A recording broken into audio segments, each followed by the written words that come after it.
একসময় ডাকবাক্স থেকে বেরোতো চিঠির পাহাড়। এখন ডিজিটাল যুগ, চিঠি লেখা ক্রমশই কমছে। তাই এখন রাস্তার পাশে এক প্রকার খালি পড়ে থাকে ডাকবাক্স। গ্রামের দিকে ডাকের ব্যবহার থাকলেও শহরাঞ্চলে আর তার গুরুত্ব নেই। এমন এক ডাকবাক্স রয়েছে হাওড়ার জগৎবল্লভপুর বিধানসভার অন্তর্গত মুন্সিরহাট পোস্ট অফিসের সামনে। হ্যাঁ, মুন্সিরহাট পোস্ট অফিস হাওড়া জেলার জগৎবল্লভপুর থানা মুন্সিরহাট পোস্ট অফিস। এখানে কিন্তু প্রত্যেক দিনই ডাকবাক্সটা ব্যবহার হয়। এখানে যারা নর্মাল ডাকে চিঠিপত্র দেয়, যখন খুশি রাত্রি হোক দিনে হোক সকাল হোক তার সময় মতো দিয়ে যায় এবং একটা নির্দিষ্ট টাইমে এই পোস্ট অফিসের ডাকবাক্স খোলা হয়, চিঠিপত্র নিয়ে উপরে চলে যাওয়া হয়, তারপর যেখানে যেটা পাঠাবার পাঠিয়ে দেওয়ার ব্যবস্থা করা হয়।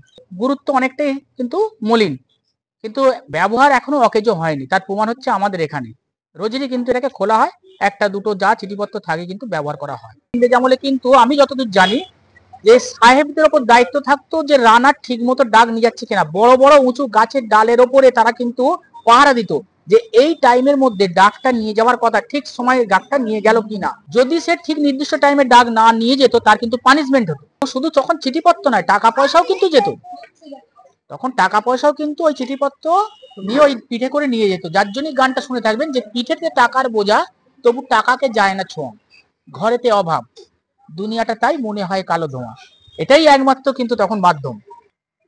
একটা সময়ে আত্মীয় পরিজনের কাছে বার্তা পাঠাবার জন্য ডাক বাক্সই ভরসা ছিল, এবং এছাড়াও মানুষের কাছে চাকরির কোনো কাগজপত্র বা কোনো ডকুমেন্টসের কাগজপত্র আসার জন্য মাধ্যম ডাক বাক্স।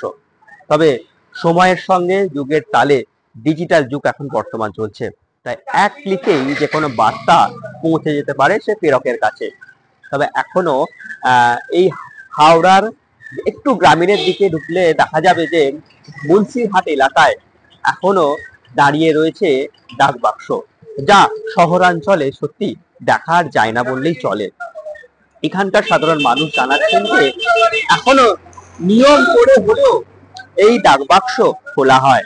তবে এখন বর্তমান ডিজিটাল যুগের কারণের জন্য সেই সংখ্যায় হয়তো ডাক বাক্সের সে চিঠি হয়তো পড়ে না, তবে এখনো দু চারটে হলেও এই ডাক বাক্সে চিঠি পড়ে এবং এই বাক্স নিয়মিত খোলা হয়। নতুন জেনারেশন জানেই না, তারা যে নতুন প্রজন্ম আছে তারা জানে ডাক বাক্স আবার কি।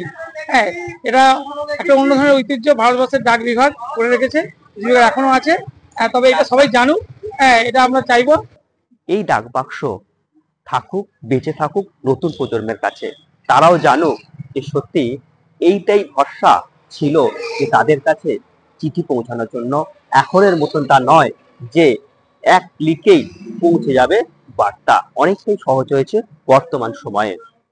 হাওড়া থেকে দেবাশিস গুছাইতে রিপোর্ট, দ্য ওয়াল।